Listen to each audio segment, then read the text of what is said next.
तो elevation in boiling point की DPP का एक क्वेश्चन हम बना चुके हैं। दूसरा क्वेश्चन हम लोग जो है डिस्कस कर लेते हैं। क्वेश्चन है what is the boiling point of an aqueous solution. क्या पूछ रहा है? बॉइलिंग पॉइंट किसका पूछ रहा है? सॉल्यूशन का। तो टीबी पूछ रहा है, टी नॉट बी। तो हमसे वो पूछ रहा है टीबी। तो टीबी इक्वल टू हमने लगा दिया बेटा क्वेश्चन मार्क। कहता है what is the boiling point of an aqueous solution containing 18 gram of glucose. हाँ भाई, सॉल्यूट कौन है यहाँ? ग्लूकोज, जिसका फॉर्मूला C6H12O6। हाँ साहब, इसका कितना ग्राम उसने लिया? 18 ग्राम। तो इसका मतलब गिवन मास ऑफ सॉल्यूट हो गया WB, सीधा सीधा। अब तुम्हें उससे बता दिया बेटा ग्लूकोज है, तो इसका मतलब आप उसका मोलिकुलर वेट भी निकाल सकते हैं। सबके मास को जोड़ो, 180 ग्राम पर मोल जो है वो आंसर आने वाला है।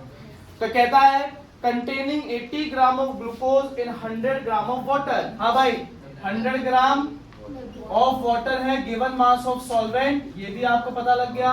क्वेश्चन के अंदर टी बी फाइंड करने के लिए आपको जो दो चीजें पता होनी चाहिए वो है टी नॉट बी और डेल टी बी। हाँ साहब, कहीं इस इन्फो में हमने लिखा है क्या टी नॉट बी क्या है? नहीं लिखा, पर हमें ये पता है कि सब वाटर है। अब सब जल है तो कल है, मतलब जल है तो उसका प्योर स्टेट में बॉइलिंग पॉइंट कितना होगा?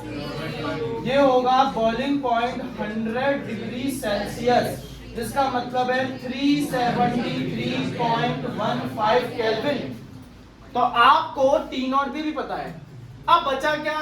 Del T B. अगर डेल टी बी क्वेश्चन में गिवन नहीं है तो सीधी सी बात है, डेल टी बी का हम दूसरा फॉर्मूला इस्तेमाल में लेंगे। ये रहा दूसरा फॉर्मूला। दूसरे फॉर्मूला के लिए क्या क्या चाहिए? केबी। कहीं गिवन है क्या? नहीं, पर क्योंकि कहा है कि साहब H2 है तो आप टीबी केबी की वैल्यू ये रखिए। अगर रिक्वायर्ड है, चाहिए ही चाहिए, तो आप ये रखिए। डब्ल्यू बी गिवन है क्या? गिवन है। एम भी निकाल लिया क्या? जी साहब। Into 1000 by W A given है क्या? बहुत आसानी से, कैलकुलेशन बड़ी आसान दे रखी है। यहाँ पर डब्ल्यू बी है 18, मॉलिक्यूलर वेट 180, यहाँ है 1000, नीचे 100। ये कटा, ये कटा, यहाँ से 0 से 0, ये सब कुछ सॉल्व क्या आ रहा है? 1। बचा क्या? केबी। तो डेल टी बी किसके बराबर आ गया? केबी के 0.52। यहाँ 0.52 रखिए। टीबी की वैल्यू फाइंड करने के लिए यहाँ आप जो रखेंगे -373.15, उसे वहां जाकर के प्लस कर दीजिएगा। बड़े आराम से आपका न्यूमेरिकल बन जाएगा। ठीक है। अगर इस क्वेश्चन को करने में आपको 3 मिनट से कम का समय लगा तो ये मान लीजिए इस क्वेश्चन के बोर्ड में आने के चांसेस बहुत ज्यादा है। बोर्ड में ऐसा कोई क्वेश्चन नहीं आता जिसमें टाइम आपका 3 मिनट से ज्यादा लग जाता हो। अगर कोई डिफिकल्ट क्वेश्चन भी आएगा तो उसकी कैलकुलेशन क्या देगा? वो इजी देगा, इस तरह से। ठीक है भाई। तो ये अपना डीपीपी का सेकंड क्वेश्चन भी हो गया। डीपीपी के थर्ड क्वेश्चन की हम लोग एक बार बात कर लेते हैं। तो साहब डीपीपी का थर्ड क्वेश्चन कहता है calculate the boiling point elevation. Deepanshu, calculate the boiling point elevation क्या पूछवा रहा है? वो क्या निकलवाना चाह रहा है हमसे? दीपांशु को बोलने दो बेटा। हाँ जी दीपांशु। वो टेम्परेचर जो मतलब इंक्रीजमेंट जो हुआ ना टेम्परेचर में, इंक्रीज होने के बाद जो टेम्परेचर है, या कितना इंक्रीज हुआ है? हिंदी बताओ। कितना इंक्रीज हुआ है? उस कितना इंक्रीज को टीबी कहेंगे, टी नॉट भी कहेंगे कि डेल टीबी कहेंगे? Del TB. तो वो हमसे क्वेश्चन में क्या पूछवाना चाह रहा है? Del TB. अब सर डेल टीबी अगर पूछवा रहा है तो हमें तो बस इतना बता दे टीबी क्या है और टी नॉट बी क्या है। और अगर वो टीबी और टी नॉट बी में से एक वैल्यू नहीं बताता है तो इसका अर्थ हुआ कि डेल टीबी अब इस फॉर्मूला से ना निकल करके इस फॉर्मूला से आएगा। चलिए क्वेश्चन पढ़ लेते हैं क्या कह रहा है। Calculate the boiling point elevation of 2% W by W। हाँ भाई, 2% weight by weight NaCl solution. अर्थ बताइए इसका। हमसे कहता है कि 2 ग्राम किसका है? NaCl, जिसमें वाटर का 90 ग्राम है, ताकि पूरा सॉल्यूशन कितना ग्राम बन जाए? 100 ग्राम बन जाए। अगर बेटा ये क्या है? सॉल्यूट, तो ये आपको W भी पता लग गया। W भी पता लग गया। NaCl का मोलर मास 58.5 रख देंगे। क्वेश्चन में और क्या पता लग गया आपको? WA सॉल्वेंट का मास। अब बच क्या रहा है बेटा? अब क्योंकि कहता है कि एक्वस सॉल्यूशन है तो सॉल्वेंट कौन है? पानी। तो 0.52 रख दीजिए इसको। पूरा सॉल्व होकर डेल टी भी आ जाएगा कि नहीं? डेल टी भी को यहाँ इक्वेट करेंगे। अच्छा ये तो चाहिए ना, इक्वेट करना है। डेल टी भी तो चाहिए। अब क्वेश्चन में मान लो सॉल्यूशन का भी बॉइलिंग पॉइंट पूछ लेता, तो उस कंडीशन में डेल टीवी को यहां डालते, टी नॉट भी रखते कितना 373.15, इसकी वैल्यू आ जाती टी भी अगर पूछता तो ऐसा भी किया जा सकता था। चलिए साहब आगे चलते हैं। कहता है क्वेश्चन सुनिएगा, boiling point of water is 99.63 degree Celsius full stop, how much sucrose to be added to the 500 gram of water so that it boils at 100 degree Celsius। English में क्वेश्चन है, दो टेम्परेचर गिवन है, कितने temperature? Salman दो temperature है बेटा, एक 99.63 और एक 100। बिना क्वेश्चन पढ़े बताओ टीबी क्या है और टी नॉट बी क्या है? टीबी 100 है, टी नॉट बी 99.63। कैसे बताया सलमान ने? सर जो टेम्परेचर बड़ा है वो सॉल्यूशन का बॉइलिंग पॉइंट, जो छोटा है वो सॉल्वेंट का बॉइलिंग पॉइंट। अगर आपको दोनों वैल्यूज पता लग गई हैं, सब्ट्रैक्ट करके डेल टी भी निकाल सकते हो कि नहीं? और याद रहे डिग्री सेल्सियस में है, आपको पहले केल्विन में कन्वर्ट करके दिखा देना है, फिर सब्ट्रैक्ट करना, आंसर सेम ही आएगा। डिग्री सेल्सियस में रखते तब भी सेम आएगा, केल्विन में रखोगे तब भी सेम आएगा, पर क्योंकि केल्विन ऐसा यूनिट है तो उसमें कन्वर्ट कर देना आपकी ही जिम्मेदारी है। चलिए हमने क्या निकाल दिया साहब? डेल टी भी निकाल दिया। अब डेल टी भी निकाल दिया तो क्वेश्चन में बचता क्या है? क्वेश्चन में हमसे पूछ क्या रहा है, how much sucrose to be added, कितना ग्राम सुक्रोज मिलाया जावे 500 ग्राम पानी में। तो डेल टी भी आपने निकाल दिया बेटा। अब कहता है पानी है तो केबी की वैल्यू डाल देना, बचा क्या? डब्ल्यू बी जो वो पूछ रहा है, डब्ल्यू ए पता है क्या हमें कितना है? 500 ग्राम। एमडी सुक्रोज का molecular formula C12H22O11 molecular weight C12 तो बेटा C12H22O11 मॉलिक्यूलर वेट 342 ग्राम पर मोल। यहाँ आप एमडी डाल दीजिए, WA 500 डाल दीजिए, केबी की वैल्यू इक्वल कर दीजिए, डेल टीवी जो आप सेपरेट करके लाए वो डालिए, किसकी वैल्यू आ जाएगी यहाँ? WB ही क्या है? अमाउंट ऑफ सॉल्यूट सुक्रोज, जो वो पूछ रहा है कि साहब कितना सुक्रोज डाला जाए। चलिए साहब आगे बढ़े, आगे बढ़ते हैं तो हमारे पास डीपीपी का नेक्स्ट क्वेश्चन, क्वेश्चन नंबर 5। यहां तक के सबसे बन गए थे क्या? इस यहां तक कोई अटका थोड़ी है, सॉल्व तो कर दिया या फिर जैसे यहाँ क्लास में कर रहे हैं अच्छा ये वैल्यू डाल देंगे हो जाएगा, अपने हाथ से बना लीजिए। चलिए साहब क्यों? मैं सॉल्वेंट की बात छोड़, मैं ऐसे कहते हैं बायोलॉजी है तो क्यों छोड़ दिया? चलिए साहब अगला क्वेश्चन कहता है boiling point of benzene, bracket में उसका बॉइलिंग पॉइंट भी देता है। अभी मैं नहीं बता रहा कि टी बी है कि टी नॉट बी है, आप ही लोगों से पूछूंगा। एक बॉइलिंग पॉइंट हमें गिवन है 353.23 kelvin, the boiling point of benzene becomes 354.11 kelvin. हाँ भाई अब आपके पास में दो टेम्परेचर है, समझ गए कौन कौन सा है? ये किसका है? सॉल्यूशन। ये किसका है? तो यहाँ इक्वेट करके क्या फाइंड कर लेंगे पहले तो? चलिए साहब डेल टी भी हमने निकाल दिया।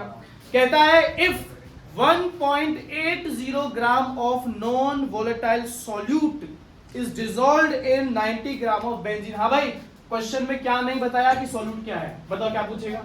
Molar mass of solute. उसके लिए इसने किसकी वैल्यू दे दी? WB। कितना ग्राम सॉल्यूट डिसॉल्व किया बेटा? 1.8 ग्राम। बेंजीन सॉल्वेंट है कितना? ठीक है, बच क्या रहा है? MB और भाई डेल टी तुम्हें निकाल लिया ना।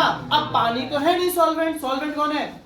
बेंजीन। तो कंफर्म वो क्वेश्चन में आगे किसकी वैल्यू बताएगा आपको? Kb। और ऐसा ही हो रहा है, लास्ट लाइन क्वेश्चन की कहती है if Kb for benzene is 2.53 kelvin kg। तो क्वेश्चन में Kb उसने बताया, WB उसने बताया, WA उसने बताया, डेल टीबी के लिए टीबी टी नॉट भी बता दिया हमने, सब्ट्रैक्ट करके डेल टीबी भी निकाल दिया, बच क्या रहा है? ठीक है, ठीक है साहब। क्वेश्चन नंबर 6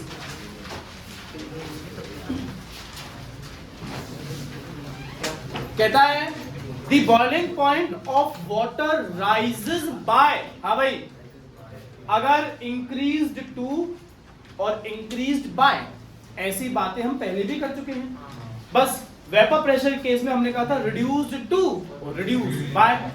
अगर कहता है राइजेस बाय, तो ये क्या कह रहा है हमसे कि अब बढ़ के इतना हो गया है या इतना बढ़ गया है, इतना बढ़ गया है। तो इसका मतलब उसने क्या दे दिया तीन चीजों में से आपको, डेल टीबी। अब डेल टीबी डिग्री सेल्सियस में जितना होगा केल्विन में भी उतना ही होगा।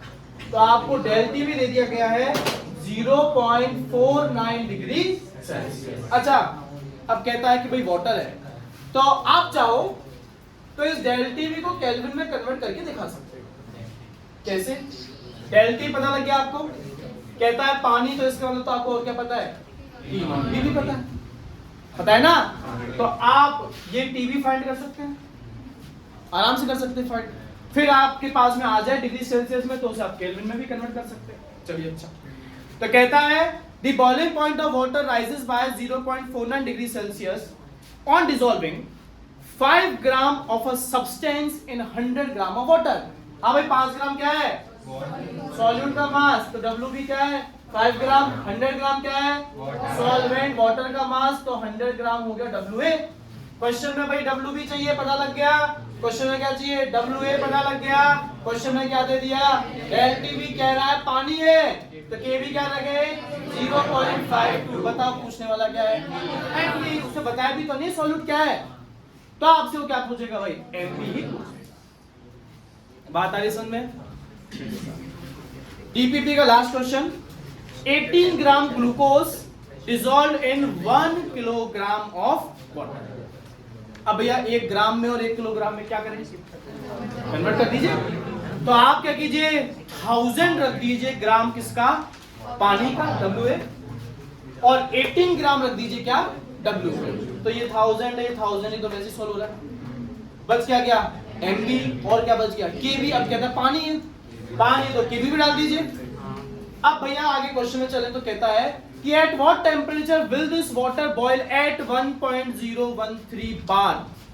कहता है हमसे कि बताइए किस तापमान पर ये पानी, कौन सा पानी, 1000 ग्राम वाटर जिसमें 18 ग्राम ग्लूकोज मौजूद है, किस तापमान पर ये पानी जो एक्चुअल में सॉल्यूशन है बॉयल करेगा। क्या पूछा तुमसे, वो आपसे पूछा बेटा टीबी। सीधी सी बात है, टीबी फाइंड करने के लिए तो क्या पता हो, डेल टीबी। वो हम यहां से निकाला, यहां डाला। टीबी निकालने के लिए और क्या रखना पड़ेगा, टी नॉट भी। पानी है, पानी का टी नॉट भी कितना होता है 373.15। बात है समझ में सब लोगों को? देखो बॉइलिंग पॉइंट और रिलेटिव लोवरिंग के 2 क्वेश्चन सुनिएगा ध्यान से, सुरेंद्र वाले ध्यान से सुनिए। लिक्विड अमोनिया की बोतल को खोलने से पहले ठंडा किया जाता है। इसको आसान ऐसे बनाते हैं, मान लो कोल्ड ड्रिंक है, 2 दिन से बाहर धूप में पड़ी होगी, गर्म हो गई होगी, उसको जब आप खोलोगे अचानक से, बताओ कुछ नॉर्मल केस से अलग देखने को मिलेगा क्या, बाहर आएगी, प्रेशर के साथ बाहर आएगी, ये कहना चाह रहे हो ना। तो इसका मतलब ये हुआ कि सर उसको अगर टेम्परेचर मिल रहा है तो वो लिक्विड से वेपर गैस में कन्वर्ट हो रही होगी, और गैस प्रेशर एक्सर्ट करती है, और उसी प्रेशर की वजह से वो कोल्ड ड्रिंक अचानक से कहां आने लगी, ये हम नहीं चाहते। अब इसी को लिक्विड अमोनिया पर अप्लाई कर दो। लिक्विड अमोनिया को बोतल को खोलने से, अच्छा उसी कोल्ड ड्रिंक को अगर तुम ठंडा कर देते तो क्या होता सर, अगर कुछ वेपर्स बने होते तो वो कंडेंस हो जाते, ठंडे होकर लिक्विड में कन्वर्ट हो जाते, वेपर्स कम हो जाते तो प्रेशर भी क्या हो जाता, कम। अब उसके ऊजेस आउट, प्रेशर के साथ बाहर आने के चांसेस क्या हो जाते, कम। अब बताओ लिक्विड अमोनिया की बोतल को खोलने से पहले ठंडा क्यों करना जरूरी है, क्योंकि सर अगर उसमें कुछ वेपर्स हैं तो ठंडा करने से वो क्या हो जाए, कंडेंस, जिसकी वजह से उस बोतल में भरे हुए लिक्विड अमोनिया का वेपर प्रेशर क्या हो जाए, और वो अचानक से बाहर। सुना, थ्योरेटिकल क्वेश्चन है जो कॉन्सेप्ट पर बेस्ड है। दूसरा क्वेश्चन सुनिए कि एक इंसान है, पर्सन है, जो कि गर्मियों में, जब तापमान बहुत ज्यादा है गर्मियों में, अपने गाड़ी के इंजन में कोई लिक्विड मिला रहा है। सुना, वो लिक्विड XYZ तुम्हें कुछ भी दे दे, इथाइलिन ग्लाइकोल दे दे, कुछ भी दे दे, कुछ भी दे दे, और तुमसे पूछ ले क्यों मिला है गर्मियों में, बताओ। गर्मियों में छाछ पीते हो, छाछ पीते हो क्यों? ठंडा, बॉडी को ठंडा रखने के लिए, है ना। अच्छा आप बताओ कि सर क्यों? इंजन ठंडा रहे, इंजन क्या रहे? ठंडा। बेसिकली गर्मियों में छाछ पी जाती है क्योंकि सब जब तापमान बढ़ता है तो शरीर में जो पानी है वो वेपराइज हो जाता है, वेपर्स में कन्वर्ट हो जाता है, और आप थोड़े चाहोगे कि आपके बॉडी से पानी उड़ जाए, आप डिहाइड्रेशन का शिकार हो जाओ, है ना। नहीं आएगा, या तो पानी पीते रहो बराबर, या तो पानी पीते रहो, या कम पानी पी रहे हैं तो हम ये चाहेंगे कि सब बॉडी से पानी का लॉस ना हो। अब कार रेडिएटर या कार इंजन में कोई भी चीज ऑयल इस्तेमाल में हो रहा है, जब बाहर गर्मी बहुत ज्यादा होगी तो उस ऑयल के साथ क्या होगा? ऑयल धीमे धीमे सब बॉयल होगा, गर्म होगा, और गर्म होने से क्या होगा? वो वेपर्स में कन्वर्ट हो जाएगा, इवोपरेट हो जाएगा। पर अगर कोई पर्सन उसमें कोई भी चीज दे देता है कि XYZ चीज डाल रहा है, तो ऐसा करने से अब वो वेपराइज नहीं होगा। क्यों नहीं होगा? क्यों नहीं होगा?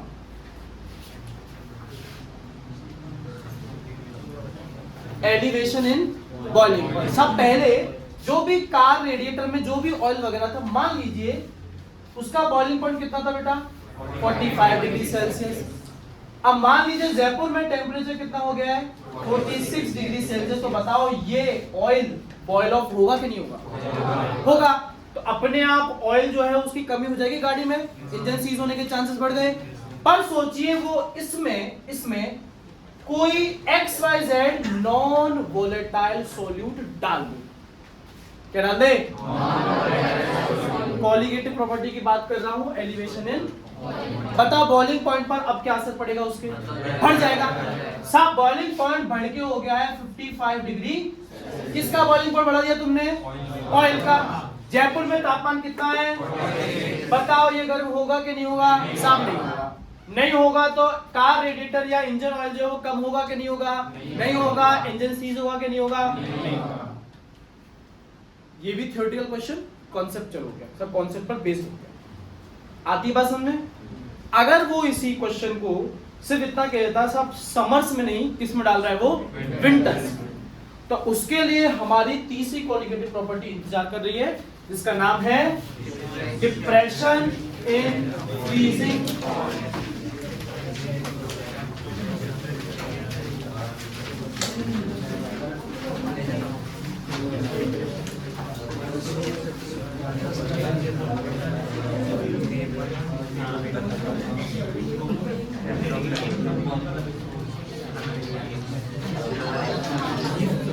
चलिए सर, तो जब आपको एलिवेशन बॉइलिंग पॉइंट पढ़ाया तो आपको पहले पढ़ाई गई बॉइलिंग पॉइंट की परिभाषा। आप में से कुछ ने कहा सर वो टेम्परेचर जिस पर लिक्विड गैस में कन्वर्ट हो जाए, हमने उसको कैंसिल करवाया। आपसे पहले बुलाया, बोलो पेंसिल, आपने बोला पेंसिल, हमने कहा परिभाषा कैंसिल। हमने बताया कि सर बॉइलिंग पॉइंट एक्चुअल में वो टेम्परेचर का पॉइंट है जिस पर किसी भी लिक्विड का वेपर प्रेशर बढ़ के किसके बराबर हो जाए? Atmospheric pressure. हमने ये भी पाया कि सर जब इसमें लिक्विड में, प्योर लिक्विड में एक नॉन वोलेटाइल सॉल्यूट डाल दिया गया तो जो जितना भी वेपर प्रेशर उसका था वो सर और घट गया।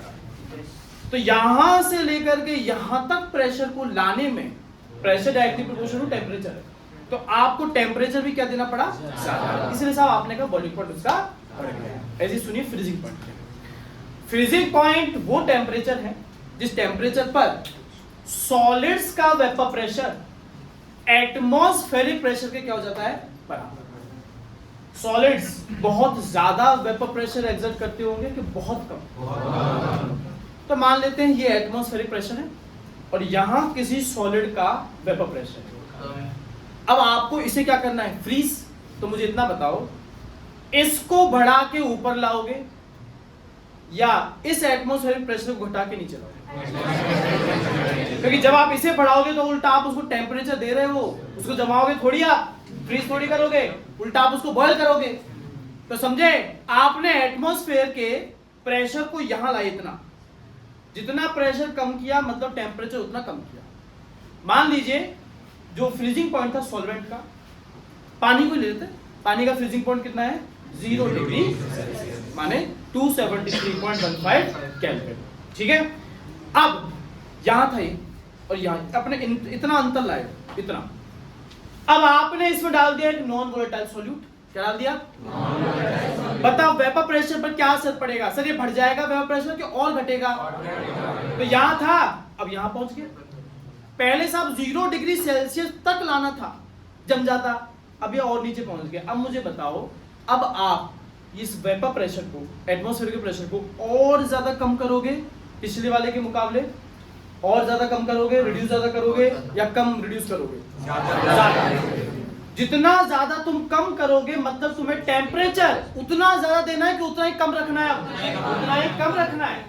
अगर साहब पहले 0 डिग्री सेल्सियस पर ये पानी जम जा रहा था और इसमें आपने डाल दिया एक नॉन वोलेटाइल सॉल्यूट, तो अब ये पानी सर उस टेम्परेचर पर फ्रीज नहीं करेगा, ये उससे भी कम टेम्परेचर पर फ्रीज करेगा। अब सुनिए कार रेडिएटर वाला क्वेश्चन फिर से। एक इंसान है, एनी हाउ अपनी कार लेके एंटार्क्टिका पहुंच गया। 2-4 पेंगुइन उसने पहिए में बांधे, उनको गाइड कर दिया, $200 दे दिया, दोनों चारों को पहुंच गया। अब वहां जाकर के वो अपनी गाड़ी को स्टार्ट करने की कोशिश कर रहा है, नहीं हो रही। क्यों नहीं हो रही? सब ऑयल फ्रीज हो गया। इतना माइनस में इतना कम टेम्परेचर कि ऑयल क्या हो गया? फ्रीज। तो एक आइडिया लेकर के चलते हैं कि मान लेते हैं कि जो ऑयल था उसका फ्रीजिंग पॉइंट था -10 डिग्री सेल्सियस। इतना तापमान हुआ तो सब जम जाएगा। और एंटार्क्टिका में जो टेम्परेचर मान लेते हैं वो है -15 डिग्री सेल्सियस। ये तो ऑयल का है, ये बाहर का टेम्परेचर है, इससे कम है कि नहीं है? इंजन ऑयल जमेगा कि नहीं जमेगा? जमेगा। और वो इंसान क्या चाहेगा? ना जमे।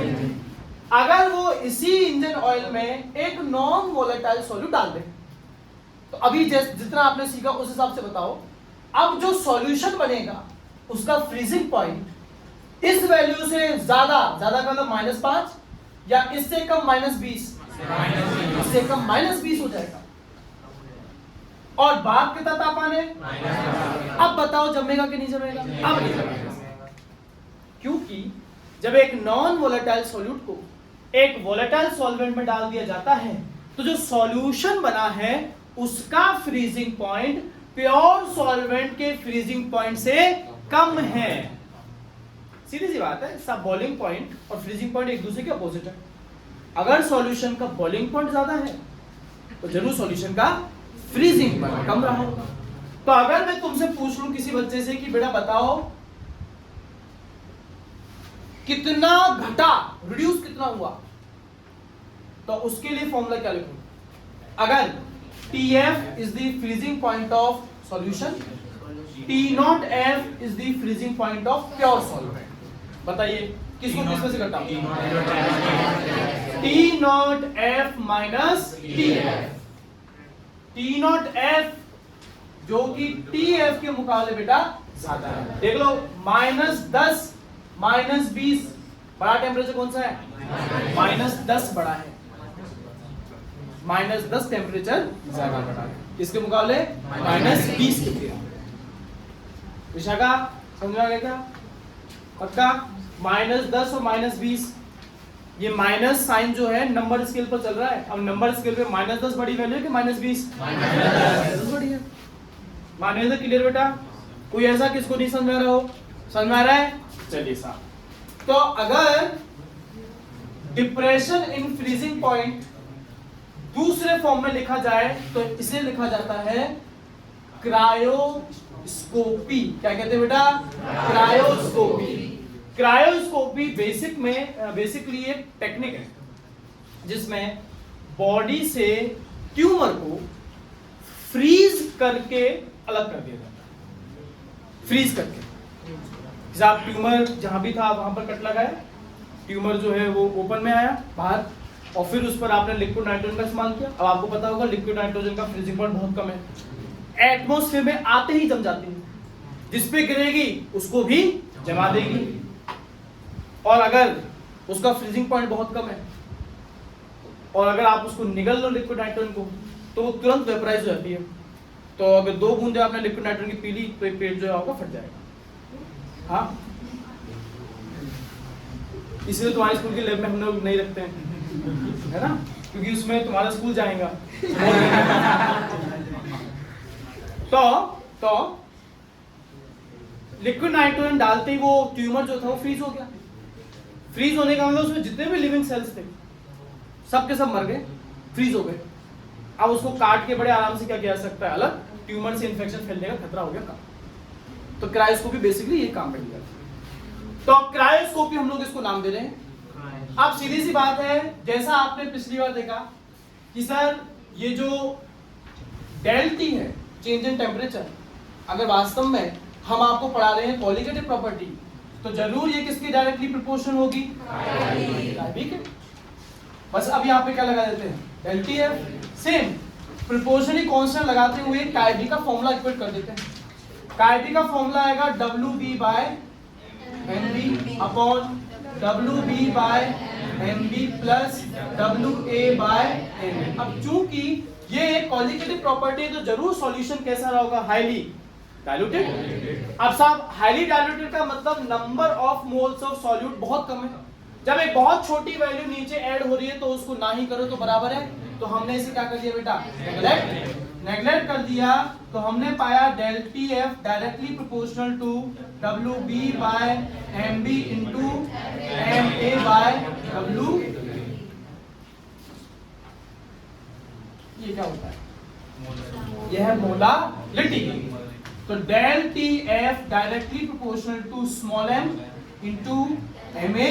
यहां से प्रोपोर्शनलिटी का साइन हटा के क्या लगाता हूं, इक्वल, तो कांस्टेंट लग जाएगा आपका K।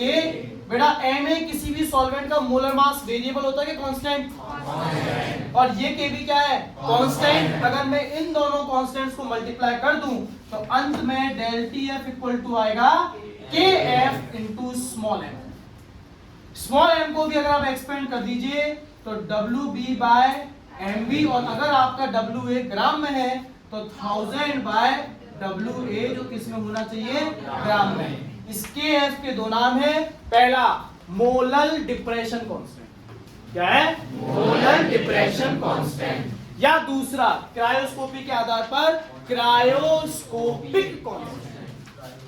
अगर मैं यहां से KF का फॉर्मूला बनाऊं तो KF का फॉर्मूला मेरे लिए आएगा del T F upon small m, molality. अगर इसमें मोलालिटी यूनिटी हो जाए, 1 मोल पर केजी, ये 1 हो जाएगी, तो 1 से किसी को भी डिवाइड करो आंसर वही आता है। तो उस केस में डेल टी एफ किसके बराबर हो जाएगा, तो KF क्या है, क्रायोस्कोपिक कांस्टेंट क्या है sir, it is the depression in freezing point. कुछ नहीं सर, फ्रीजिंग पॉइंट कितना घट गया, किस सॉल्यूशन का, solution containing 1 mole of solute पर केजी ऑफ सॉल्वेंट, ये आपकी डेफिनेशन है।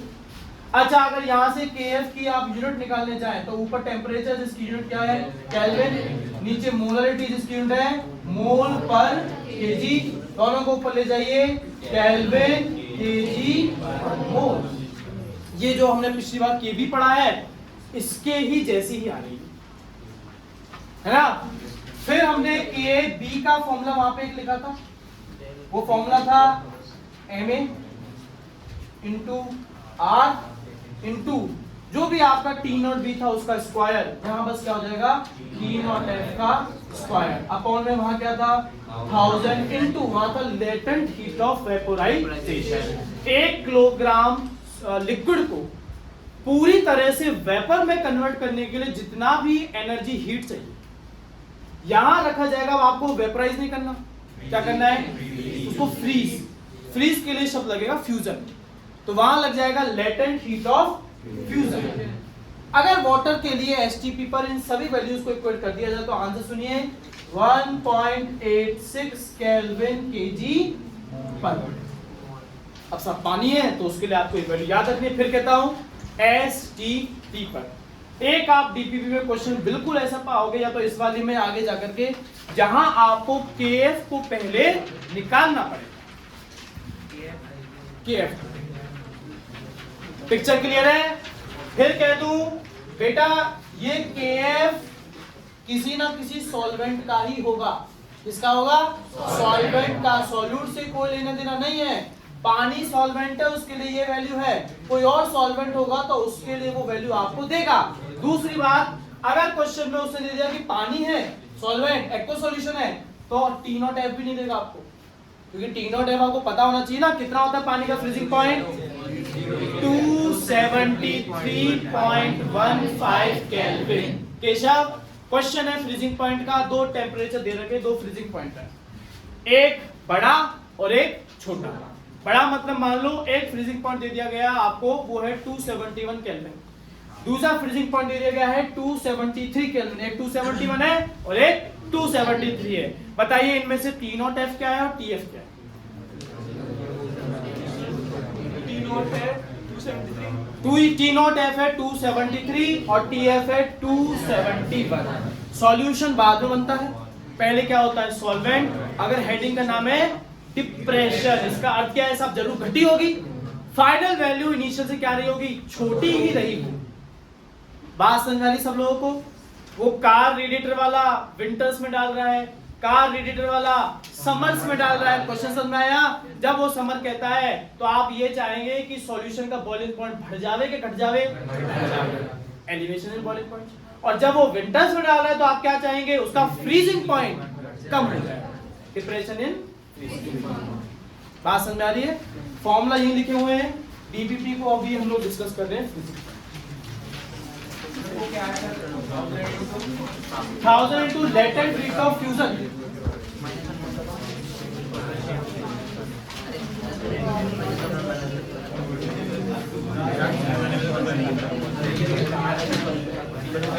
बेटा शोर नहीं, बोली बेटा, शैतानी नहीं।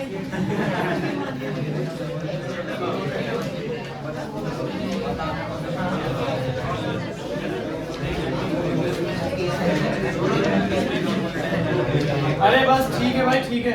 हाँ जी बेटा, तो हम लोग बात करने वाले हैं डीपीपी, और डीपीपी हम किस टॉपिक की बना रहे हैं, डिप्रेशन इन फ्रीजिंग पॉइंट। तो साहब डीपीपी का पहला क्वेश्चन सुनिएगा, ध्यान से समझिएगा। क्वेश्चन दिखने में बहुत लेंदी और ऐसा लग सकता है कि सर ये तो सॉल्व ही नहीं हो सकता या बड़ा समय लग जाना है, ऐसा कुछ भी नहीं है। क्वेश्चन कहता है कि दो एलिमेंट हैं, दो एलिमेंट है, एक एलिमेंट बेटा क्या है बेटा ए और दूसरा क्या है बी। ये ए और बी आपस में कंबाइन होकर के दो अलग अलग तरह के क्या बनाते हैं, कंपाउंड। एक कंपाउंड है बेटा AB2 और एक कंपाउंड है AB4। समझ में आ रहा है क्या? इसको ऐसा समझ लो कि सर आपने कार्बन और ऑक्सीजन का नाम तो सुना होगा, कार्बन ऑक्सीजन मिलकर कार्बन मोनोऑक्साइड भी बनाते हैं, कार्बन ऑक्सीजन मिलकर के कार्बन डाइऑक्साइड भी बनाते हैं। कोई दिक्कत? मान लो तुमको कार्बन मोनोऑक्साइड का मोलर मास पता लग गया, कार्बन मोनोऑक्साइड का मोलर मास आपको पता लग गया, कितना पता लग गया आपको बता दें, तो ये आ रहा है 28। कितना आ रहा है ना? भूल जाओ कि तुम्हें कार्बन और ऑक्सीजन का पता है मास, मैंने आपको बताया कि कार्बन मोनोऑक्साइड का मास कितना है। क्या इसका यही मतलब है चंचल कि सर एक कार्बन के एटम के मास को और एक ऑक्सीजन के एटम के मास को मैं जोड़ दूं तो मास 28 आएगा? चलिए ऐसे ही मैं आपको CO2 का बताएगा 44। कितना है? तो क्या इसका ये मतलब है कि सर जब मैं एक कार्बन के एटम के मास को और दो ऑक्सीजन के एटम के मास को जोड़ दूं तो आंसर कितना आएगा? 44। क्या आप मुझे ये बता सकते हो कि यहाँ ऑक्सीजन के एक एटम का मास कितना है या कार्बन के एक एटम का मास कितना है? इसको मैथमेटिकली सॉल्व करो तो एक काम करो, कार्बन का रिलेशन सेटअप कर लो, carbon equal to 44 minus 2O लिख दो और फिर यहाँ वैल्यू डाल दो या दोनों को सब्ट्रैक्ट कर दो, माइनस माइनस माइनस, यहाँ से क्या कट गया, कार्बन कट गया, ये 1 O था, ये 2 O था, माइनस का माइनस 2 इक्वल टू कितना आ रहा है, माइनस का माइनस 16 आ रहा है कि नहीं आ रहा है? आ रहा है, माइनस से माइनस काट दो तो एक ऑक्सीजन का मास कितना आ गया, 16 आ। ये समझ में आ गया? तो कल को बेटा वो क्वेश्चन में अगर तुमसे पूछने वाला है जस्ट आगे कि AB2 और AB4 है, वो अंत में बोलेगा कि बताओ A का मास क्या है और B का मास क्या है। मैंने तुमको फॉर्मूला दिया, उनका मास मैंने बता दिया, आप निकालोगे, बताऊंगा, बताएंगे हम लोग कैसे निकालेंगे। चलो बता दीजिए फॉर्मूला एमडी आ रहा है, आप निकाल लोगे। निकालने के बाद ए का और बी का मास कैसे निकलेगा? मुस्कान कैसे निकलेगा? तुमने AB2 का मास निकाल दिया, तुमने AB4 का मास निकाल दिया, अब बताओ ए का कैसे निकलेगा और बी का कैसे निकलेगा? हम लिखेंगे A प्लस 2B, जो भी मास किसका आया होगा AB2 का। फिर हम और क्या लिखेंगे? A प्लस 4B, जो भी किसका मास आया होगा AB4 का। अंत में क्या करेंगे? माइनस। यहां से कट जाएगा कि नहीं? ये सॉल्व होकर के -2b रह जाएगा, यहां से वैल्यू आ जाएगी कि नहीं आ जाएगी? अब जो भी महाभारत ये आगे बताने वाला लंबी चौड़ी जो भी है, वो इस पूरे क्वेश्चन में सिर्फ और सिर्फ MAB2 और MAB4 निकालने के लिए बता रहा है। निकालेगा किस फॉर्मूला से? क्या पता होना चाहिए? KF WB W। चलो क्वेश्चन को पढ़ लेते हैं, क्या कहता है? कहता है two elements A and B form compound having molecular formula AB2 and AB4. When dissolved in 26 gram of benzene, dissolved in 20 gram of benzene. तो dissolved in मतलब बेंजीन क्या है यहाँ? सॉल्वेंट। कितना ग्राम?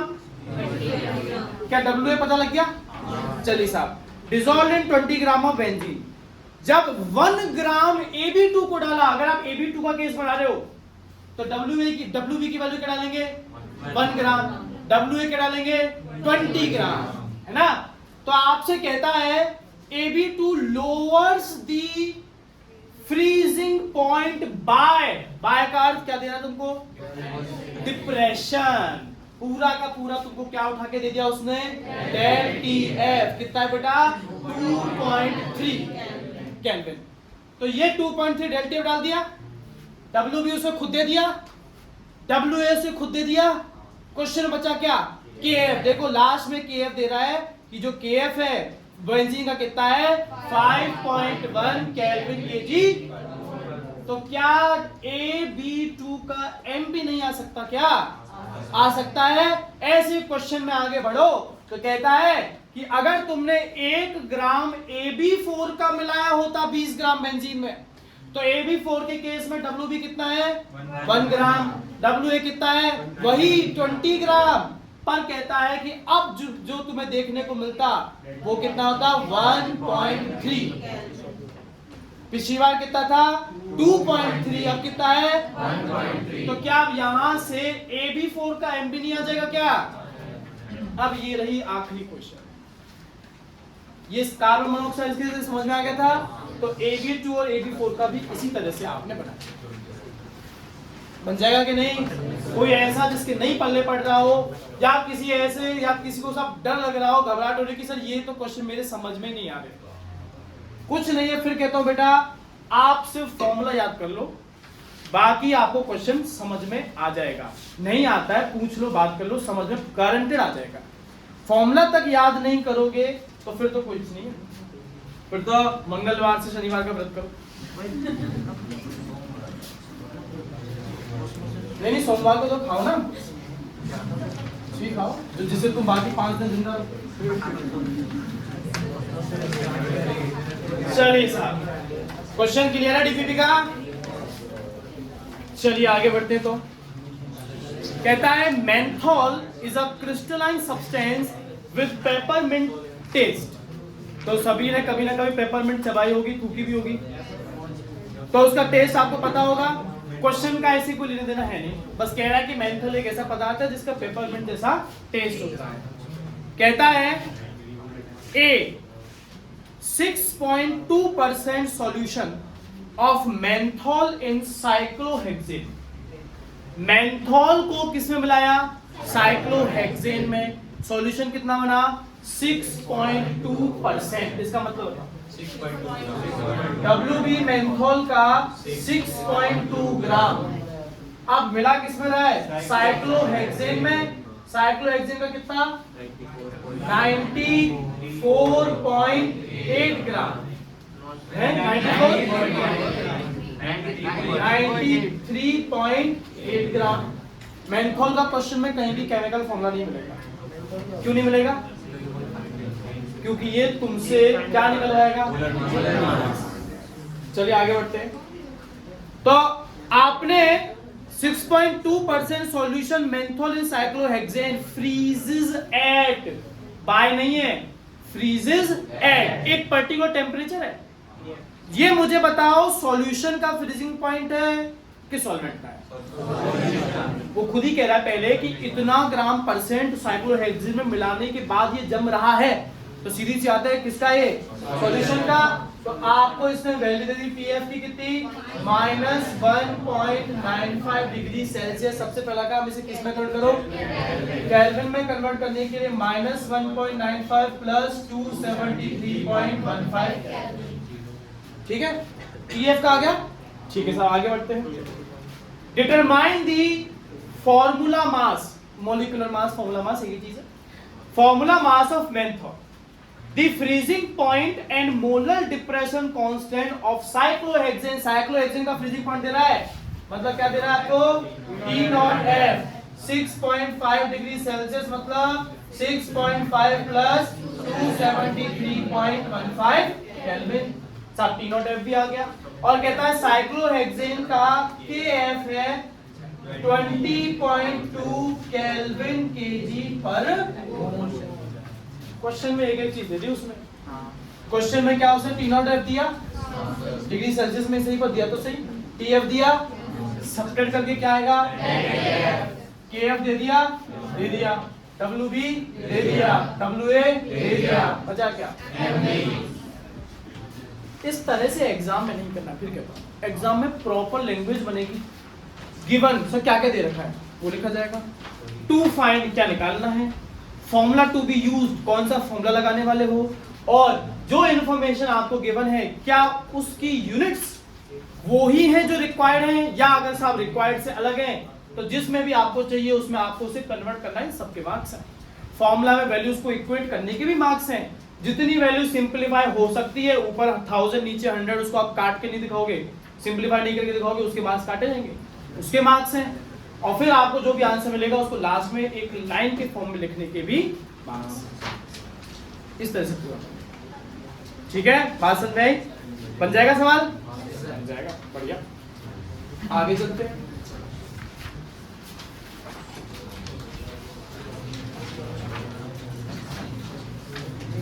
हाँ जी साहब, आगे बढ़े तो क्वेश्चन है a 5% solution mass of cane sugar. हाँ भाई, केन शुगर सुक्रोज भी कहते हैं, फॉर्मूला C12H22। कहता है इसका 5% बाय मास सॉल्यूशन है। इसका अर्थ बताइए। WB 5 ग्राम, WA 95 ग्राम। इसका मोलर मास 342 ग्राम पर। पानी किसमें मिलाया है? पानी में। Has freezing point 271 kelvin. A solution by mass freezing point 271 kelvin. किसका फ्रीजिंग पॉइंट है? सॉल्यूशन मतलब TF 271 केल्विन। ठीक है साहब, आगे बढ़ते हैं। आगे हमसे कहता है आपको फ्रीजिंग पॉइंट निकालना है। किसका? 5% ग्लूकोज का। तो इसका मतलब ये कहानी तो 5% सुक्रोज की थी। अब यही कहानी 5% ग्लूकोज की लिख रहे हैं, C6H12O6। जब कहता है 5% ग्लूकोज तो WB 5 gram, WA 95 gram, molar mass of glucose 180 ग्राम पर मोल। तो आपको कह रहा है कि बेटा ग्लूकोज के 5% सॉल्यूशन का आपको निकालना है फ्रीजिंग पॉइंट। अगर पानी का फ्रीजिंग पॉइंट है 273.15 केल्विन। हाँ भाई, दोनों में सॉल्वेंट पानी है, तो क्या दोनों में T0F सेम रहने वाला है? 273.15 केल्विन। इसमें भी T0F रहने वाला है 273.15 केल्विन। हमें इसका क्या निकालना है? TF। जरा फॉर्मूला अप्लाई करके देखते कौन सा लगना चाहिए। हाँ जी बेटा, क्वेश्चन में इस हिस्से में TF पता है, T0F पता है, यहाँ इक्वेट करके क्या डेल TF आ जाएगा? तो डेल TF आ गया। डेल TF आ जाने के बाद में क्वेश्चन में आपको MD पता है, क्वेश्चन में WA पता है, क्वेश्चन में डब्ल्यू भी पता है, आखिरी चीज क्या बचती है? अगर तुम उसको 1.86 रख दो तो फिर क्वेश्चन में तो कोई अननोन चीज है ही नहीं। इसका अर्थ क्या है? KF आपको फाइंड करना है। समझ में आया क्या मनीष? क्लियर है? KF आप इस वाले हिस्से जिसमें सब दे रखा है उसे क्या निकालेंगे बेटा? अब क्योंकि दोनों में सॉल्वेंट पानी है तो भैया इसका मतलब है कि जो भी KF आएगा वो इसके लिए भी सेम रहेगा, है ना? अब जरा दूसरे केस में आते हैं। क्या दूसरे केस में डब्ल्यू भी पता है, डब्ल्यू ए पता है, एम बी पता है, KF पता कर लिया क्या? किसकी वैल्यू आएगी? डेल TF को यहाँ इक्वेट करके T नॉट F पता है क्या? बचा क्या? तो जरूरी नहीं है आप KF को हर बार रखो, किसी क्वेश्चन में ऐसा भी आपको देखने को मिलेगा कि आपको KF को फाइंड करना। बात समझ में आई कि नहीं आई भाई? फिर कहता हूं बेटा, जितने भी डीपीपी के सवाल डिस्कस हो रहे हैं उन्हें घर जाकर के अपने हाथ से एंड तक बना लेना। आप बिल्कुल देखोगे आपके बोर्ड एग्जाम में, स्कूल एग्जाम में इन्हीं में से कोई ना कोई क्वेश्चन फंस के आ जाएगा, इवन न्यूमेरिकल वैल्यू तक यही आ जाएगी। बात है समझ में? तो डीपीपी के अगले क्वेश्चन की तरफ अगर अपन चलें तो बस इतना बता दीजिए कि सॉल्व होगा कि नहीं आपसे। 45 ग्राम इथाइलिन ग्लाइकोल है जिसका ब्रैकेट में फॉर्मूला भी दे दिया गया, वैसे तो आपको आना चाहिए। इथाइलिन ग्लाइकोल 2 कार्बन का कंपाउंड और दोनों ही कार्बन से कौन जुड़ा है? अल्कोहल। तो 45 ग्राम है डब्ल्यू, फॉर्मूला पता है तो क्या निकाल दोगे? Mb। इसको मिक्स किया गया 600 ग्राम ऑफ वाटर, मतलब WA। आपसे कहता है कि calculate freezing point depression del TF and freezing point of the solution. हाँ बेटा, W भी पता है, M भी पता है, WA पता है, डेल TF निकालेंगे, क्या बचा? अगर KF नहीं पता तो सॉल्व होगा क्या? नहीं, मतलब KF आपको पता होना चाहिए तो क्या रखोगे? 1.86 डेल TF आएगा। डेल TF को यहाँ डालिए। T नॉट F पता है क्या आपको? कितना होता है पानी का? 273.15 केल्विन। क्या आ जाएगा? बन जाएगा कि नहीं? डीपीपी का 5वां, 1 gram of non volatile solute dissolved in 50 gram of benzene. क्या क्या पता लग गया? एक तो WB, एक WA। ऐसा कहीं बताया है क्या कि क्या है वो कंपाउंड? तो क्या पूछेगा? अगर पूछेगा भी नहीं तो निकालना तो पड़ेगा। ठीक है, एक बार इस क्वेश्चन को मैं लिख देता हूं आपके लिए, गिवन जो है वो लिख देता हूं। तो हमसे ये कह रहा है कि नॉन वोलेटाइल सॉल्यूट का कितना ग्राम है? 1 ग्राम। इसको मिलाया किसमें गया बेटा? 50 ग्राम ऑफ सॉल्वेंट। अच्छा, अब आपसे कहता है कि lowers the freezing point by 0.40 kelvin. By मतलब डिफरेंस। तो आपको दे दिया इसने डेल TF 0.40 केल्विन। ठीक है सब। कहता है दी freezing point depression constant of benzene, मतलब क्या दे रहा है वो? KF 5.12 केल्विन kg पर मोल। ठीक है sir. Calculate the molar mass of solute. आगे अपनी औकात पे हो। क्या पूछ रहा तुमसे? मोलर मास ऑफ सॉल्यूट पर। अब उसको पता लग गया कि यार बच्चे आदी हो गए, बच्चों को समझ आने लग गया सवाल। तो आगे कहता है अब तुम ये भी बताओ कि उसका मॉलिक्यूलर मास कितना होगा अगर उस कंपाउंड में एलिमेंट जो है उस एलिमेंट का एटॉमिक वेट कितना है? 32 ग्राम पर मोल। ठीक है, इसका एक मैं एग्जांपल आपको देता हूं। कैसे? मान लीजिए सल्फर का एक एटम है जिसका एटॉमिक मास है 32 ग्राम पर।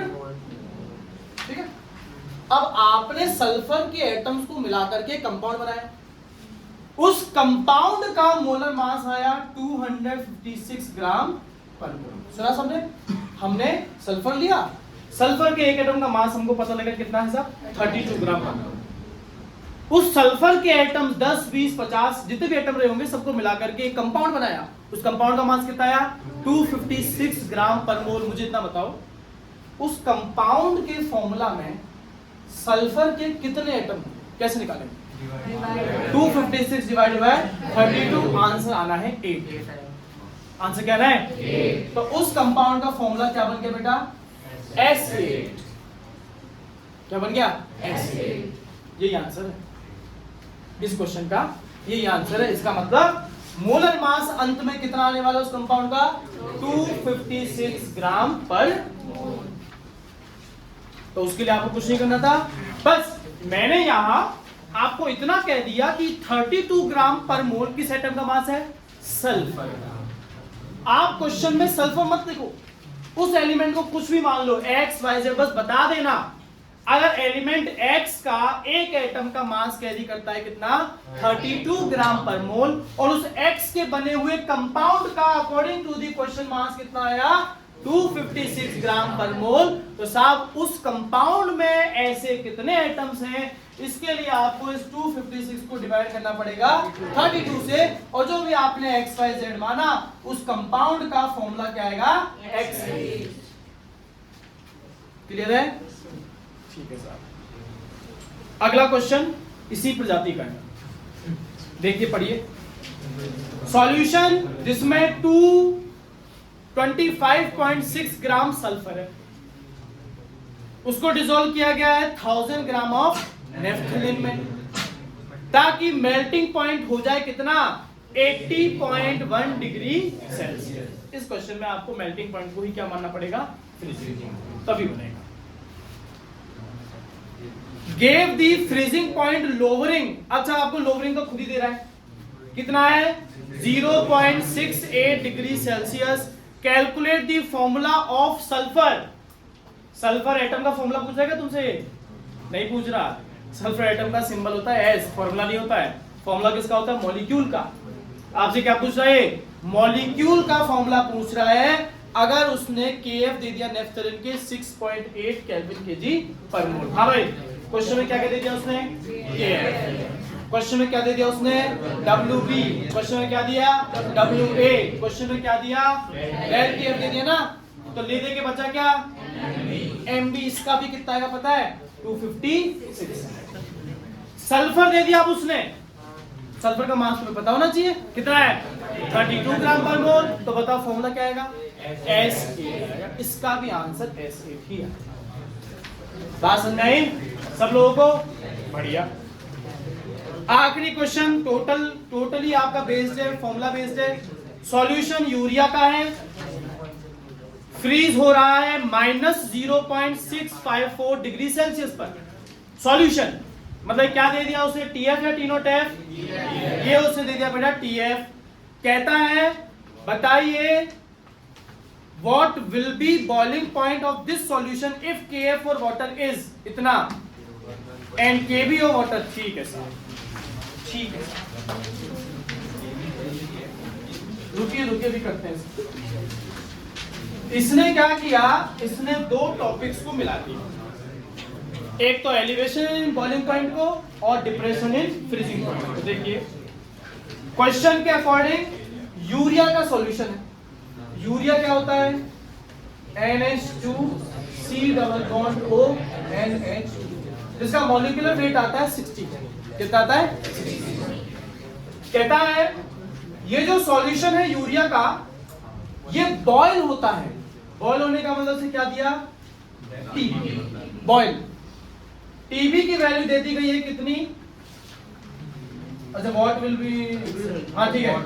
बॉइलिंग पॉइंट जो है वो आपको दे दिया गया है, कितना है? A solution of urea freezes at TF है -0.654 degree Celsius. What will be the boiling point of this solution? मतलब आपसे क्या पूछ रहा है वो?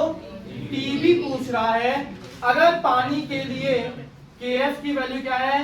1.86 केल्विन केजी पर मोल, और पानी के लिए KB की वैल्यू क्या है? 0.512 केल्विन केजी पर मोल। ठीक है? डेल TF का फॉर्मूला बताइए। Del TF equal to KF into small m, सही है? ऐसे ही डेल TB का फॉर्मूला बताइए। Del TB equal to KF into small m। क्या दोनों में स्मॉल m कॉमन है? क्या दोनों में स्मॉल m कॉमन है? कॉमन है तो दोनों को डिवाइड या इक्वेट किया जा सकता है। चलिए इनको हम लोग क्या कर देते हैं, तो सबसे पहले स्मॉल m से कर दिया स्मॉल m, इसका कोई काम का ही नहीं था। बचा क्या डेल TF। क्या क्वेश्चन में हमें डेल TF पता है कितना है? ये तो TF था ना, ये तो TF था ना। पर बेटा अगर T0F है कितना 273.15 कैलोरी है ना, और T0B कितना 373.15 कैलोरी, ये तो है। तो तुमने तो डेल TF भी निकाल दिया, तुमने तो डेल T भी निकाल दिया, इक्वल में क्या आया?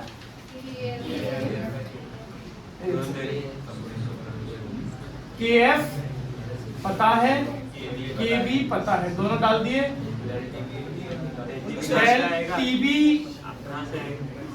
डेल TB यहाँ से आएगा, निकालना पड़ेगा। उसके लिए आपको इक्वेट क्या करना पड़ेगा? डेल TF आपको इक्वेट करना पड़ेगा। क्वेश्चन में जो दे रहा है -0.654 degree Celsius, a solution of urea freezes at, सही है TF, ठीक है। तो आपको TF दे दिया, T0F आपको रखना पड़ेगा, सब्ट्रैक्ट करके किसकी वैल्यू आएगी? डेल TF की। क्वेश्चन में क्या पता है? KF। क्वेश्चन में क्या पता है? KB। सॉल्व होके किसकी वैल्यू आएगी? Del TB। और डेल TB का एक दूसरा फॉर्मूला क्या है? दूसरा फॉर्मूला क्या है डेल TB का? TB माइनस T0B, है ना। क्वेश्चन में आपको T0B इक्वेट करना पड़ेगा। बचा क्या है?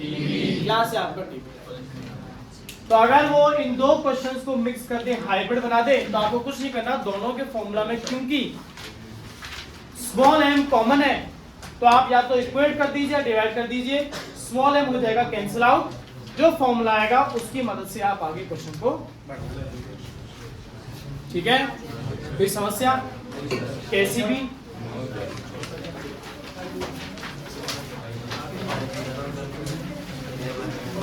तो आज बड़ा आपकी 2 डीपीपी हो गई। हमारी 4 कॉलिगेटिव प्रॉपर्टीज में से हमारी 3 कॉलिगेटिव प्रॉपर्टी जो है वो हो चुकी है कंप्लीट। चौथी कॉलिगेटिव प्रॉपर्टी की तरफ चल रहे हैं। चौथी कॉलिगेटिव प्रॉपर्टी को समझने से पहले आपको बेटा बात नहीं, अरे बात नहीं, आपको पता होना चाहिए पहले किसके बारे में? डिफ्यूजन। बताइए कौन बताएगा डिफ्यूजन का मतलब? डिफ्यूजन, हाँ क्या कह रहे हो? दो चीजों का मिलना डिफ्यूजन कहलाता है, वो फ्यूजन कहलाता है। दो चीजों का अलग होना वो डिफ्यूजन कहलाता है। शाबाश। हाँ जी मानवेंद्र बताइए। Movement of particles from higher concentration to lower concentration. मान लीजिए केशव ने गलत आंसर दिया, अब किसी टीचर को ऐसा गुस्सा है इसकी हत्या करी जाए। उसके लिए उसने केशव को पहले बेहोश करना चाहा, उसके लिए उसने रुमाल पर क्लोरोफॉर्म डाला, उसे सुखाया। तो इसने जो एयर इनहेल करी उसमें क्लोरोफॉर्म की मात्रा ज्यादा थी लंग्स तक, फेफड़ों तक। अब फेफड़ों में तो ज्यादा मात्रा है और बाकी पूरे बॉडी ब्रेन में क्या है उसकी मात्रा कम है। तो यहां से ये क्लोरोफॉर्म डिफ्यूज होगा, कहां तक पहुंचेगा? ब्रेन तक। तब जाकर के कहीं केशव क्या होगा? Movement of any substance from its higher value, चाहे कंसंट्रेशन हो, चाहे टेम्परेचर हो, चाहे प्रेशर हो, हायर वैल्यू से किसकी तरफ चले आना? Lower value. किसी बच्चे को बहुत बुखार है, उसकी मम्मी ने उसके माथे पर ठंडी पट्टी पानी की रखी, उससे उसका बुखार उतर गया। कैसे उतर गया? टेम्परेचर हाई था बॉडी का, और जो पट्टी रखी गई वो सब ठंडी थी, उसका टेम्परेचर कम था। अपने आप ये टेम्परेचर हाई से लो की तरफ ट्रेवल होने लग गया। इसी तरह से आपने भक्ति भाव है, आप शाम को जाकर के पूजा आरती करें, अगरबत्ती जलाएं, तो आपके पूजा रूम, जो रूम है आपका या जो भी आपका मंदिर जहां भी है, वहां जो अगरबत्ती आपने जलाई, वहां से उसका जितना भी धुआं है वो अपने आप पूरे घर में फैलने लगेगा अपने आप। पूजा घर के अंदर हाई कंसंट्रेशन थी उस अगरबत्ती की स्मेल की, और बाहर जो रूम्स थे उनमें स्मेल ही नहीं थी, मतलब अपने आप लो कंसंट्रेशन हुई, तो ये बहना शुरू हो गई अपने आप। सेम इसी तरीके से जो पानी है या कोई भी चीज है वो अपनी हाई एल्टीट्यूड से किसकी तरफ जाती है, लो एल्टीट्यूड। ये भी क्या है अपने आप एक तरह का डिफ्यूजन। तो डिफ्यूजन का मतलब क्या है, मूवमेंट ऑफ एनी सब्सटेंस, कोई भी सब्सटेंस हो अपनी हाई कंसंट्रेशन से किसकी तरफ, लो कंसंट्रेशन की तरफ, कहलाता है डिफ्यूजन। डिफ्यूजन बेटा एक स्पॉन्टेनियस प्रोसेस है, अपने आप होने वाला प्रोसेस है। इसका उल्टा अपने आप नहीं हो सकता। हमें आपको पानी जो है आपको अपने टैंक से ऊपर जो भी वाटर टैंक है, पानी की टंकी है, उसमें पहुंचाना है, अपने आप चला जाएगा क्या? तब तक जाएगा जब तक आपकी पानी की मोटर जो है काम कर रही है, बिजली खर्च हो रही है, आपको अपोजिट डायरेक्शन में ऊर्जा लगा करके उसको पहुंचाना पड़ रहा है। पर वहीं अगर आपको उसी पानी की टंकी से निकल रहे एक पाइप के थ्रू नीचे अपनी गाड़ी धोनी है, तो उसके लिए मोटर चलानी पड़ेगी क्या? नहीं सर, अपने आप आएगा ना। डिफ्यूजन अपने आप होता है। अच्छा ऐसा होगा क्या कि सर पानी जब चालू करा तो पहले तो बहुत तेज प्रेशर से आ रहा था, मालूम पानी की टंकी पूरी भरी हुई है, मैं इसकी बात कर रहा हूं, ऐसा नहीं कि टंकी खाली होने वाली आपकी पूरी भरी हुई है। सर शुरू के 2 मिनट में तो बहुत तेज प्रेशर आया, बहुत सारा पानी निकला, उसके बाद बहुत धीमे धीमे आ रहा है, ऐसा होगा क्या? जब तक टंकी खाली नहीं हो जाएगी तब तक वो समान रूप से ही आएगा।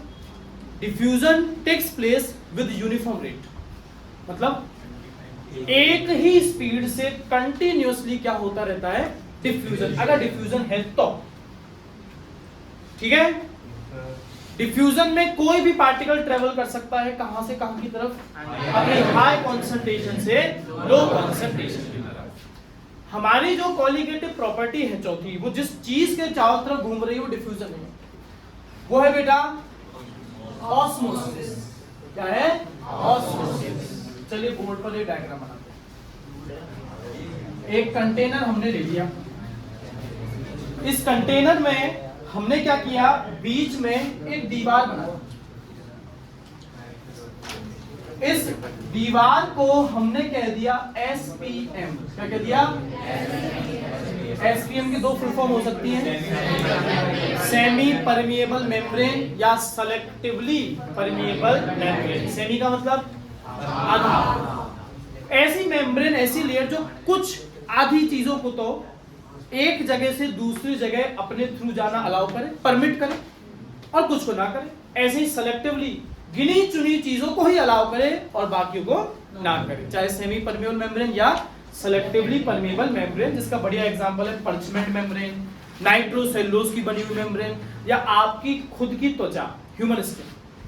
ह्यूमन स्किन जो है वो कुछ चीजों को तो अलाउ करती है, जैसे पसीना जो है वो स्किन के नीचे से अंदर से स्किन के बाहर आ जाता है।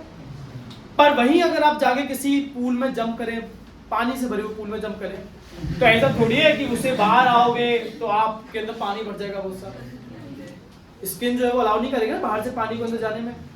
तो आपकी खुद की ह्यूमन स्किन क्या है? Semi permeable. तो वो आपने बीच में लगा दी। आपने इस तरफ एक सॉल्यूशन तैयार करा। ये जो ब्लू कलर से जो डॉट बनाएंगे हम, मान लेते हैं वो किसके होंगे? सॉल्वेंट। और ब्लैक कलर से जो भी हम लोग डॉट बनाएंगे वो किसके होंगे? सॉल्यूट। तो इस तरफ A और इस तरफ क्या है? B।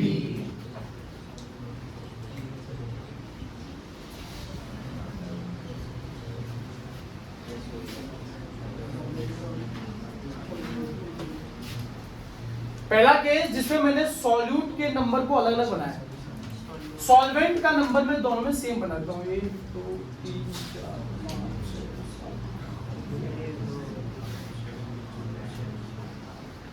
सॉल्वेंट का नंबर मैंने बराबर बनाया है, मैंने जो वेरी किया है वो क्या बेटा? सॉल्यूशन। इतना बताओ बेनिवल, आप बताओ A और B में से किसमें सॉल्यूट ज्यादा है? A में। कौन सा सॉल्यूशन ज्यादा कॉन्संट्रेटेड है? जानते हैं कॉन्संट्रेटेड सॉल्यूशन का अर्थ क्या है? चाय पी रहे हैं, सॉल्यूशन है, उसमें चीनी ज्यादा डल गई, ज्यादा मीठी हो गई, इसको आप कहोगे ज्यादा कॉन्संट्रेटेड, हाईली कॉन्संट्रेटेड। चीनी कम रखी, फीकी बन गई, आप कहोगे लो कॉन्संट्रेटेड। हाँ भाई यार फिर से, ए और बी में हाई कॉन्सेंट्रेटेड कौन है? ए, जिसमें कौन ज्यादा है? सॉल्वेंट। भाई हमने दोनों में सॉल्वेंट का अमाउंट सेम रखा है, और बी में कौन कम है? सॉल्यूट कम है, तो वो लो कॉन्सेंट्रेटेड सॉल्यूशन हुआ। अगर मुझे यहां सॉल्यूट के पार्टिकल्स को ट्रेवल कराना होता, फिर कहता हूं किसके पार्टिकल को? सॉल्यूट। बता वो कहां से कहां की तरफ जाते?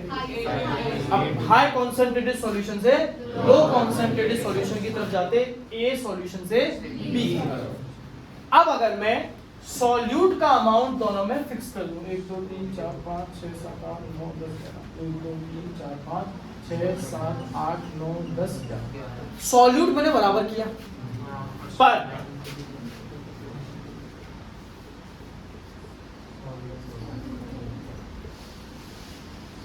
अब मैंने क्या किया बेटा?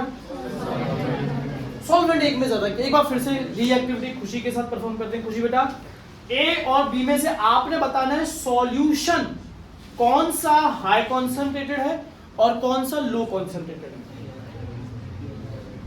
बताओ।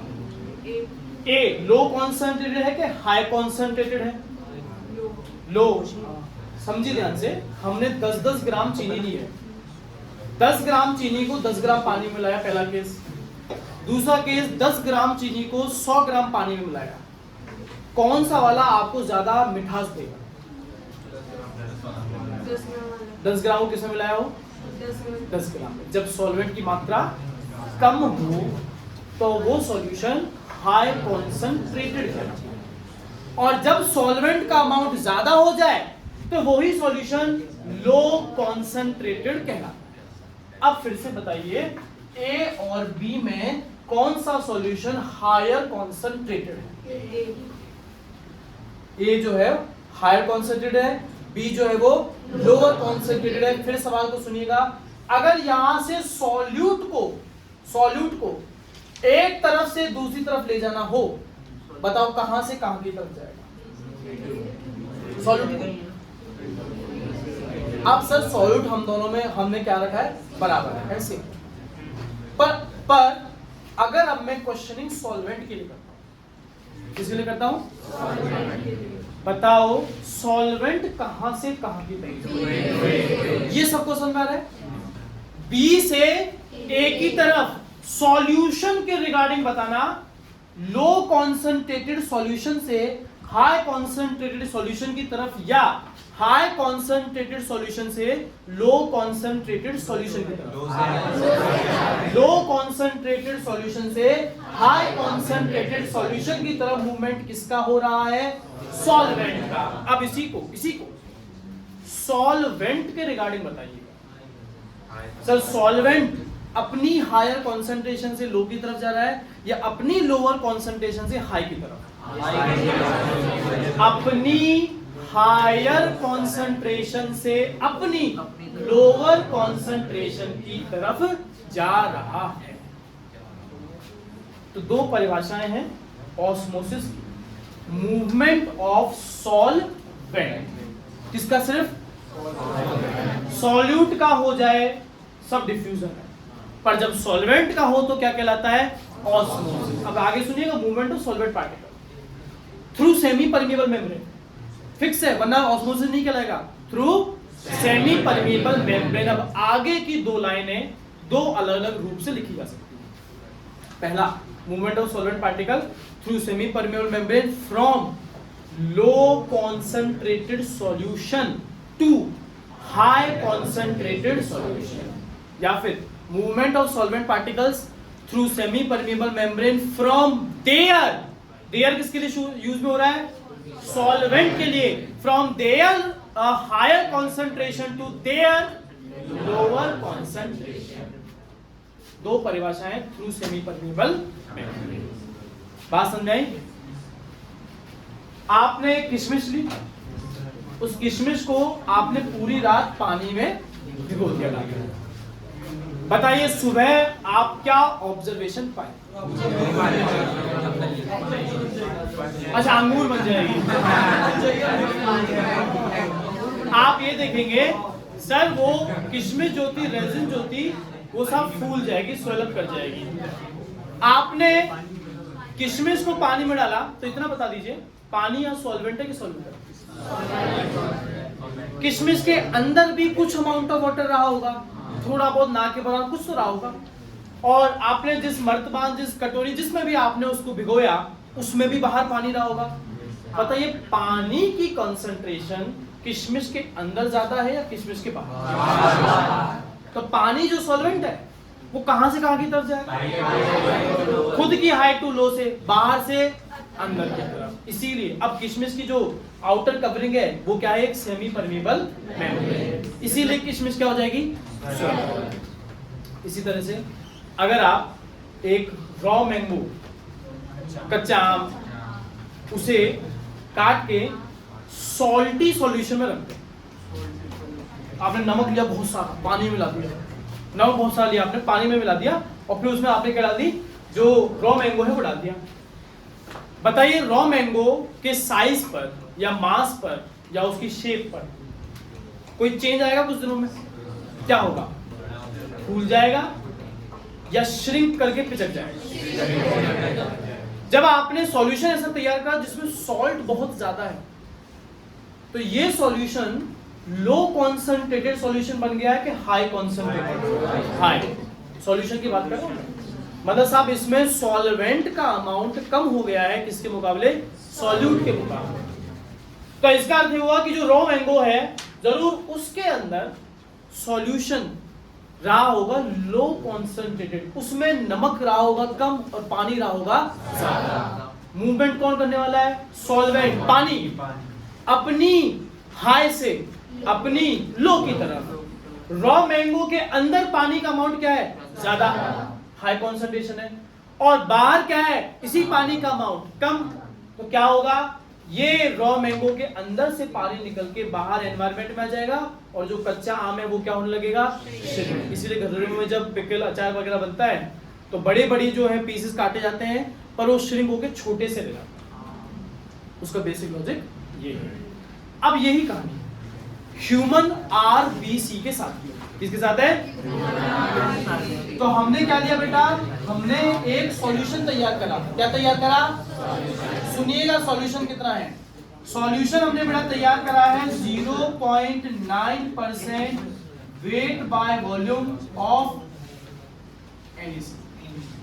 इसका अर्थ है 100 ml अगर आपने लिया पूरा सॉल्यूशन, तो उसमें 0.9 ग्राम क्या डाला आपने?